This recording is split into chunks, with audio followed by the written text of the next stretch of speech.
Alors bonjour, bienvenue dans ce petit jet testé pour vous. Aujourd'hui je vous propose la visite de l'Inde à 360 degrés telle que nous la propose le site Google Art and Culture. Donc j'ai commencé par me mettre sur le moteur de recherche de Google.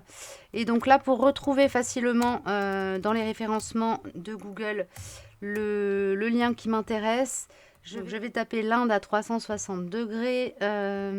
Hop,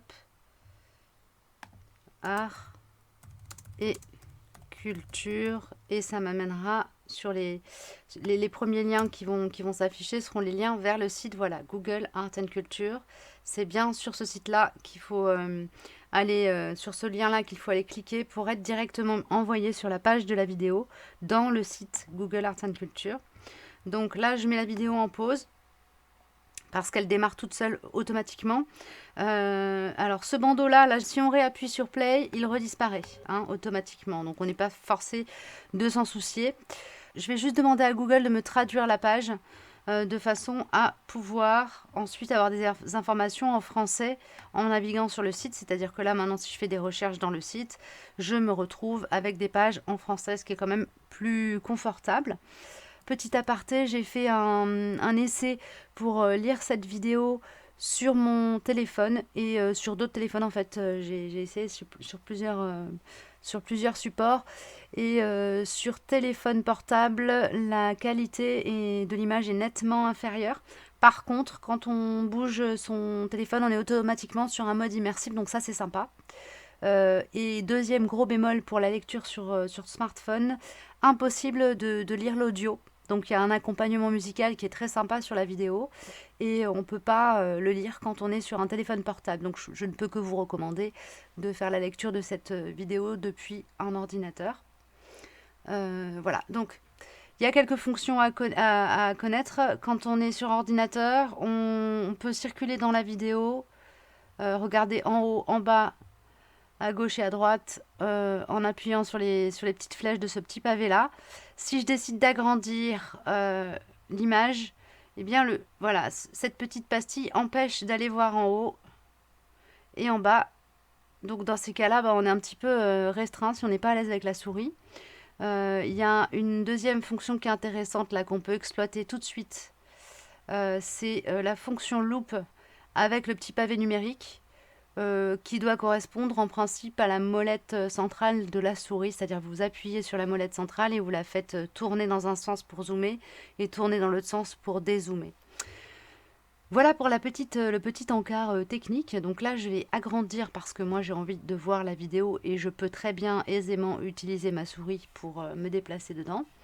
Et je vais juste vous faire un petit peu l'expérimentation des premières images et du démarrage. Donc au début, la vidéo est un petit peu floue, ça prend quelques secondes avant que l'image devienne très nette. Voilà, donc on arrive sur un paysage magnifique, hein,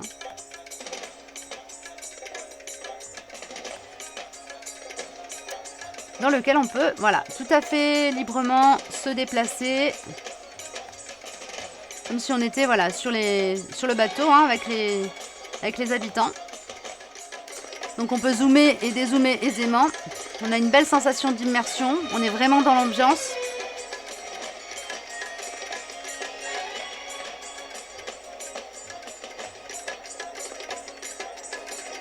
Par contre, comme pour les visites de musée, on n'a pas d'informations affichées sur les lieux qu'on visite, etc. Donc ça, c'est un petit peu frustrant. Donc je vais mettre en pause maintenant pour éviter de vous gâcher la surprise si le cœur vous dit d'aller explorer cette vidéo. Faut savoir que quand on est en pause, voilà, on peut tout à fait continuer à explorer, ce qui est pas mal parce que la vidéo est assez courte et du coup, les images s'enchaînent assez vite. Donc si on veut vraiment pouvoir profiter de l'expérience, de l'angle de vue, voilà, hop. Et bien en mettant sur pause, on peut le faire. On peut vraiment prendre tout notre temps pour explorer. Donc voilà, on peut zoomer, dézoomer pour aller voir des éléments de plus près. Et vous pouvez aussi, alors hop, je vais réduire.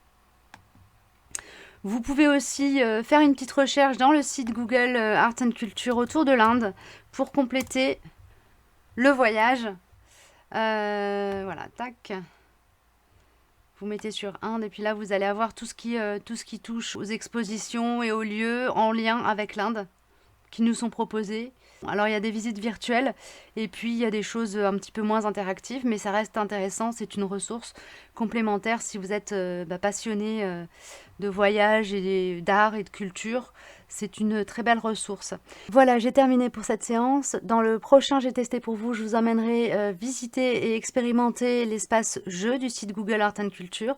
N'hésitez pas d'ici là à nous faire part de vos propositions et à nous faire votre liste d'envies. Je me ferai un plaisir d'aller expérimenter pour vous et vous faire un petit retour d'expérience. On se retrouve très vite. D'ici là, prenez bien soin de vous. Au revoir.